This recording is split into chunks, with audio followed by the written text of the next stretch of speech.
नमः। ओम श्री गुरवे नमः। ओम श्री गुरु परम गुरु बाबूजी जगत जननी माँ, हम सब आपके चरणों में बैठे हैं। अब आपकी कृपा ही एकमात्र सत्संग का आधार है। तो बिना आपकी कृपा, आपके चरणों में कोई उपस्थित भी नहीं हो सकता है। आपकी कृपा अनंत संपूर्ण जीवों पर, संपूर्ण संसार, संपूर्ण मानवता पर उतरती रहती है। और सत्संग आपका कृपा का एक स्वरूप है। आज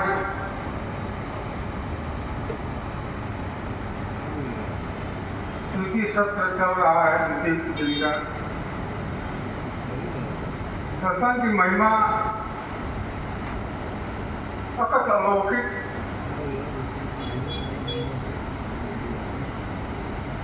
और आपकी कृपा का स्वरूप भी अकथ अलौकिक है। कृपा जब उतरती है तो भीतर से महसूस तो होता है,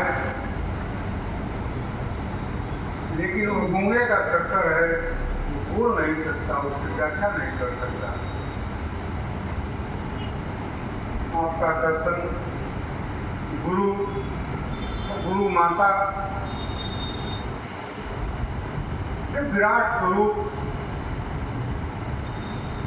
तो कैसे हम आपके चरणों में जीव आ सकता है? जीव के बस का नहीं है। तो सत्संग की भूमि बनेगी कैसे? वो भी आपकी कृपा से ही बनती है। बहुत सी चीजें आप इशारे से बताते रहते हैं। हम लोगों का जो सत्संग का शुद्ध वाक्य है, जो पर्चे पर लिखा हुआ है, दैहिक दैविक भौतिक तापा राम राज नहीं काबुल व्यापा सबना करे परस्पर प्रीति चलही तो धर्म निरत श्रुति नीति। तो मुझे याद है, आप सबको याद होगा, बहुत से पहले पर्चा दूसरे तरह का बनता था। उसमें कुछ लिखा रहता था, लेकिन बाबूजी ने 2003 में केवल तिथि और संदेश रहेगा, मीटिंग का समय और स्थान, और कुछ भी उसमें पर्चा में केवल एक ही रामचरित मानस की जो कृपाई है, बाबूजी का यही रहेगा। ये शुद्ध वाक्य है, संदेश है। ये सत्संग का जो संदेश क्या है?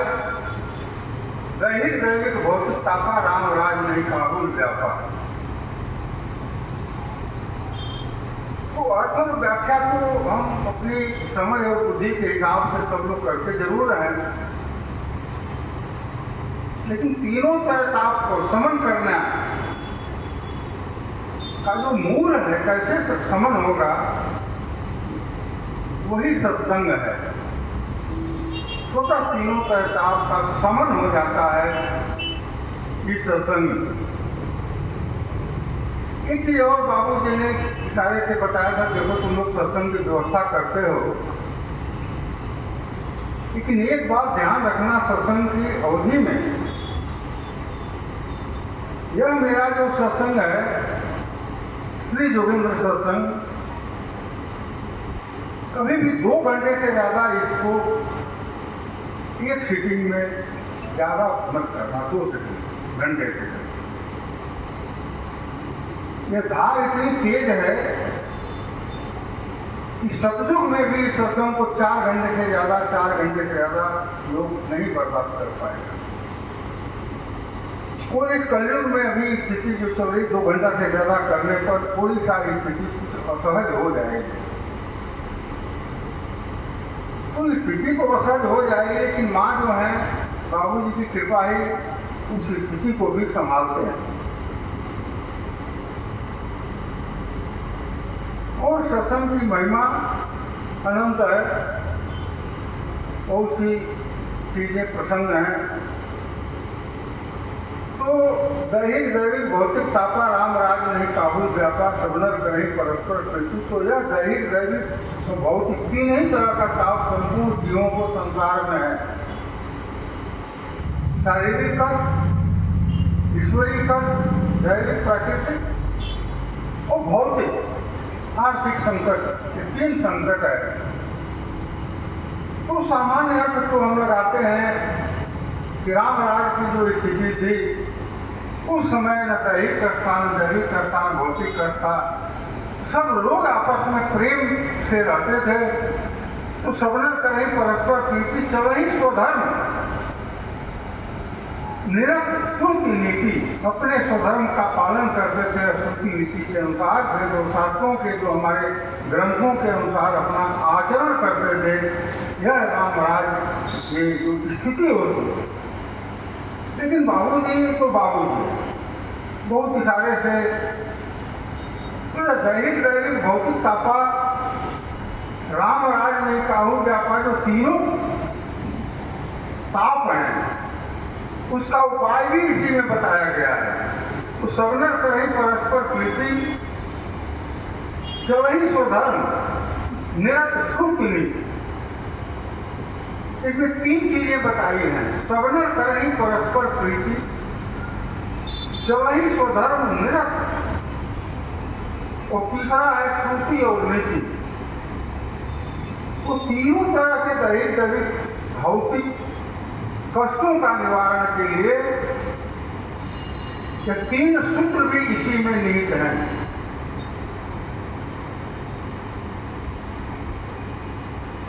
तो सबने करेंगे परस्पर प्रीति।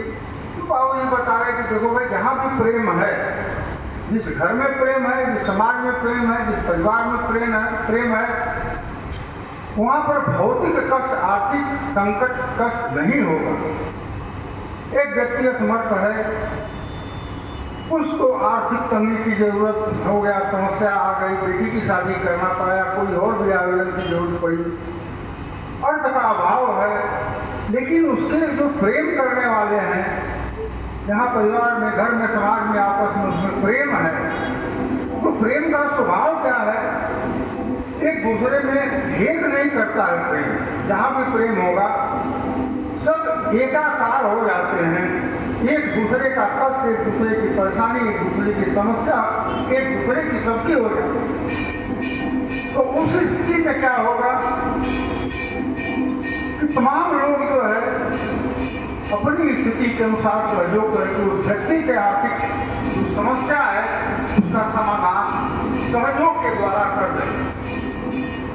एक तरफ संसार में स्त्री संपदा है, संपदा के प्रोत्साहन से लोग कष्ट में, और एक तरफ आर्थिक तंगी भौतिक अभाव के कारण तंगी है, और बड़ी प्रचुर मात्रा में आर्थिक समृद्धि संसार में है और आर्थिक अभाव भी उसी संसार में है। तो फिर परेशानी क्यों है? कोई प्रेम का जो विस्तार अगर रहता तो प्रेम के विस्तार में जो भौतिक कष्ट होता है उसका समाधान हो जाता। हमारा कोई बहुत अपना प्रिय है, हम खाना खाने रहे हैं, 4 रोटी लेके बैठे हैं, बगल में कोई अपना बहुत भूखा है, तो स्वतः उसको 2 रोटी दे देगा। ये प्रेम का स्वरूप जब आएगा उतरेगा तो प्रेम उतरेगा कैसे? प्रेम तो ईश्वर का स्वरूप है, सत्संग का स्वरूप भी प्रेम है, और गुरु और गुरु माता का स्वरूप भी प्रेम है। जब उनकी कृपा उतरती है जीव के भीतर प्रेम का उतरता है, और प्रेम जब उतरेगा तो प्रेम का विस्तार देगा। जहाँ भी रहेगा उसका प्रेम विस्तार देगा। समाज में, घर में, परिवार में प्रेम प्रेम में आपका कोई वक्त नहीं है। प्रेम ईश्वर का स्वरूप है, प्रेम गुरु का स्वरूप है, प्रेम गुरु गुरु माता की कृपा का स्वरूप है। और सत्संग का जो स्वरूप जो प्रेम है, तो प्रेम जब करेगा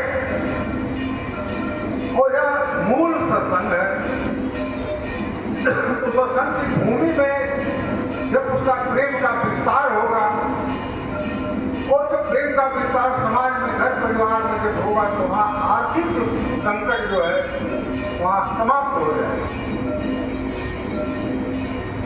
तो यह राम राज्य में स्थिति बनती थी। भगवान राम की कृपा से प्रेम की स्थिति बनी होनी थी, प्रेम की स्थिति बनी होनी थी, तो आर्थिक जो संकट का जो परेशानी थी तो नहीं आई। तो सत्संग के स्वरूप में भी दर्शन के यह निहित है प्रेम। तो सदन रही परस्पर प्रीति चवही तो धर्म निरत, तो धर्म का पालन करते, तो निरत भाव से स्वधर्म का पालन करना बड़ा सुख है। और निरत भाव से स्वधर्म का पालन करेगा, निष्काम कर्मियों किसी को कहा गया है, और इसीलिए निरत स्वधर्म का पालन, स्वधर्म है क्या? बहुत सी बात करता है धर्म स्वधर्म, आप व्याख्या तमाम लोग करते हैं। स्वधर्म हर व्यक्ति का धर्म है, तो उस व्यक्ति का अपना धर्म है, वही उसका स्वधर्म है। बादल का धर्म बारिश देना, फल का धर्म है छाया और फल देना, नदी का धर्म है जल देना, वायु का धर्म है प्राणदायिनी वायु प्रदान करना सभी जीवों को, किसान का धर्म है अन्न का उत्पादन करना, विद्यार्थी का धर्म है शिक्षा ग्रहण करना, शिक्षक का धर्म, राजधर्म राजनेताओं का धर्म, और जितना भी धर्म है वो धर्म निज धर्म ये कहीं है जो उसको करना है। अब विकृति कहाँ पैदा होती है? जब वही तो धर्म निरत, वो निरत शब्द को प्रयोग ही नहीं करता, उतारना ही नहीं चाहता व्यक्ति। लोभ है कि सीमा इतनी बढ़ती जा रही है कि सब मर्यादा भूल के चले ही स्वधर्म, और स्वधर्म का भी पालन नहीं। तो प्रकृति में जितनी विकृतियां हैं, वो चाहे समाज में विकृति हो, प्रकृति में विकृति हो, जितनी भी विकृतियां हैं, स्वधर्म का पालन नहीं करने के कारण विकृति पैदा होती है।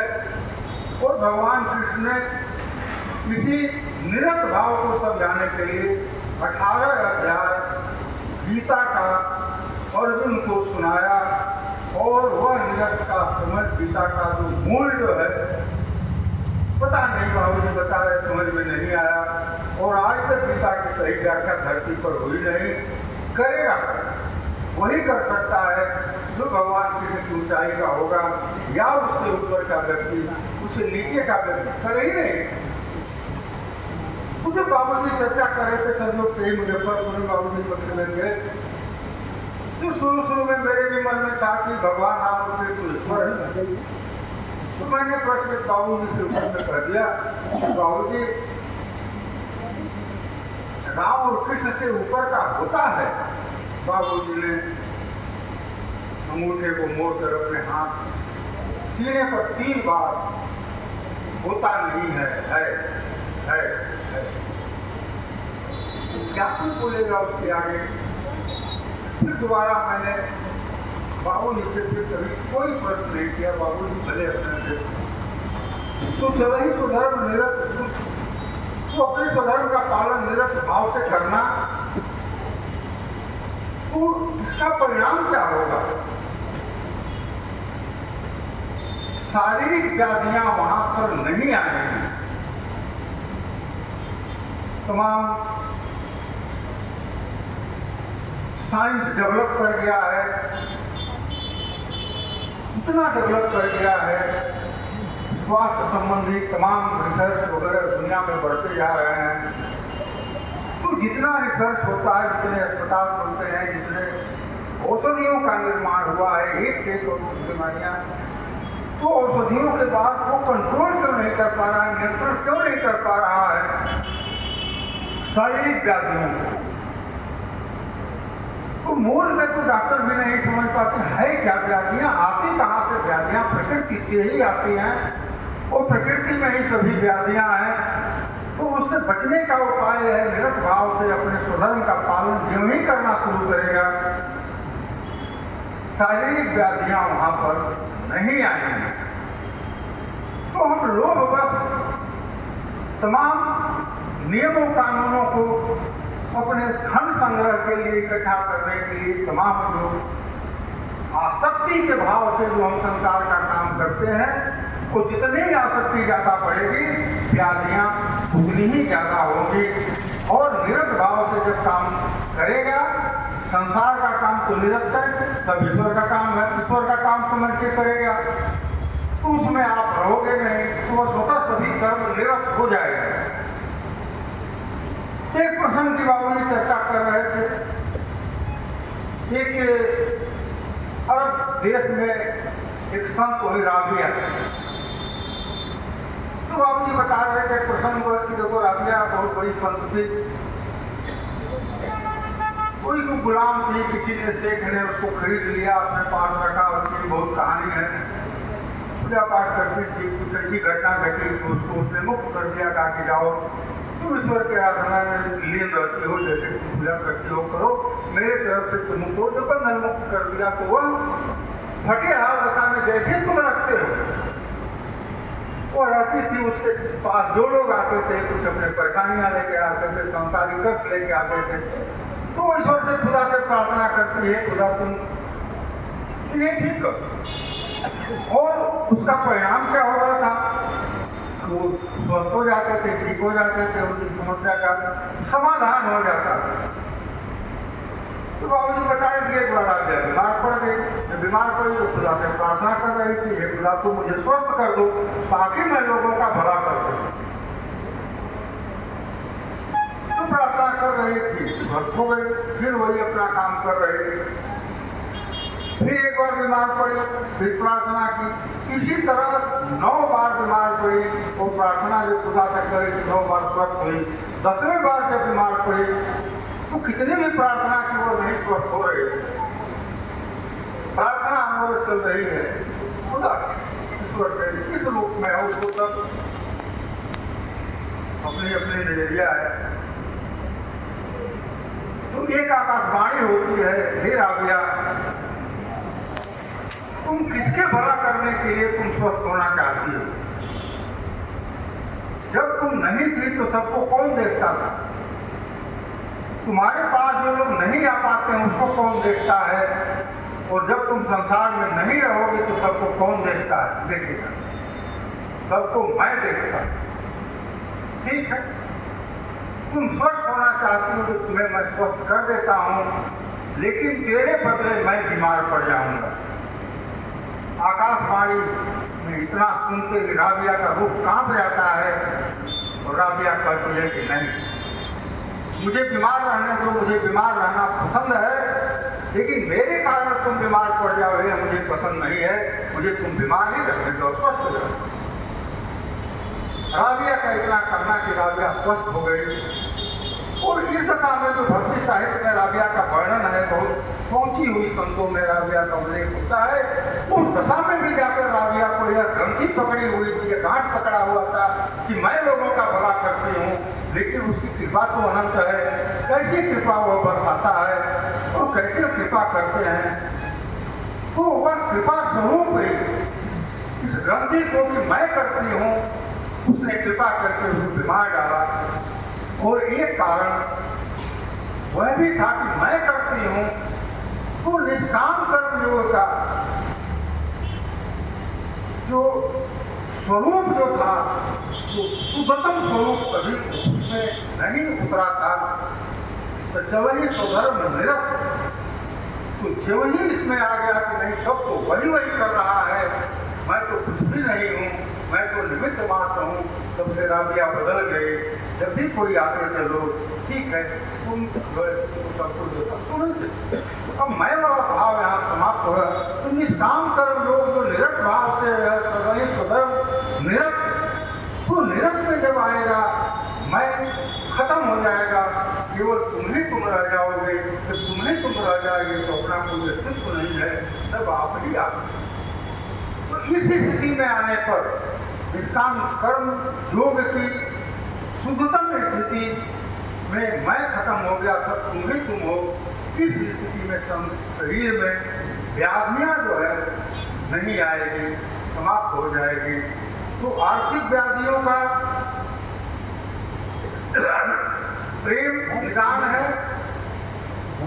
शारीरिक व्याधियों का निदान निष्काम स्वधर्म का पालन करना है। और चौथी व्याधियां, तीसरी व्याधि जो आती है दैविक जो है, इसका निदान क्या है? तो श्रुति और नीति। तो श्रुति नीति क्या कहते हैं? मातृदेवो भव, पितृदेवो भव, आचार्य देवो भव और अतिथि देवो भव।